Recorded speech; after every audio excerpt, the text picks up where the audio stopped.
Hello! I thought we would just take a look at some macroalgae today, and with one particular species in mind, and that is ULVA. ULVA is becoming really popular in the general reef scene. It's kind of overtaking the crown of CHAETO when it comes to putting in your refugium or in your reactors for removal of nitrates and phosphates and so on from your main system. So we'll have a little look at ULVA, what it's all about, how to grow it, what it likes and so on.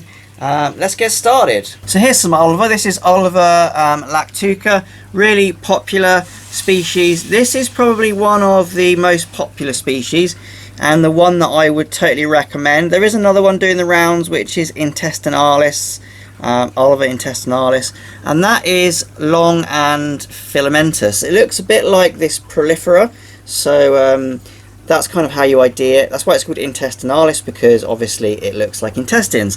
This one isn't though. This is the lactuca, and it's a real flat sheet. You can see here why it gets its name as sea lettuce. See how thin it is. You can see my fingers through it, very transparent, and that's how it grows in these real fine sheets. It's quite ruffled. As it really grows, you can see it will create overlapping sheets, really quite dense and thick. It is edible if you like that kind of thing. I haven't tried it, but it is eaten over in Southeast Asian countries and so on. They use it in salads and things, which yeah, it's probably really good for you with iron and all the good nutrients and vitamins in there. You can see one thing as I'm jostling it around, it's kind of losing its buoyancy, and also all of this detritus is coming out of it. So there's two things to note here. If it's just left to its own devices, it will trap air bubbles because it photosynthesizes from both the top and the bottom surface, and with its ruffled texture it will trap oxygen beneath it, and then that will cause it to float. So in your refugium you might find that it floats about if there's not enough flow. So this tank hasn't really got enough flow, and that's why it floats. Ideally you'll have it being quite turbulent like this, and that will just make sure that all this detritus and the air bubbles are removed. You can see the top surface where it's been on the light and been almost exposed to the atmosphere is a lot lighter in colour. It's also a lot thinner, almost dying. I think in fact it has seen a bit too much of the air exposure. So that's just something to note when you're growing it. Make sure it's being moved about quite a bit, otherwise what will happen is you'll get this die off on the surface. But it's not the end of the world if you don't move it around. It's totally fine. So I have some more in a different tank. Same sort of thing there. You can see it's floating on its own devices like a life raft of macroalgae. It looks really nice. It's a really beautiful green colour.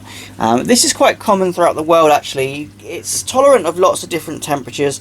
Even in the UK you get ULVA growing on our coastal waters, so pretty widespread. It's also good if you've got a cold water marine tank, or in fact a brackish marine tank or brackish tank, because it will tolerate lower salinities. It does tear, so we'll just tear a bit off here, but this doesn't damage the algae itself.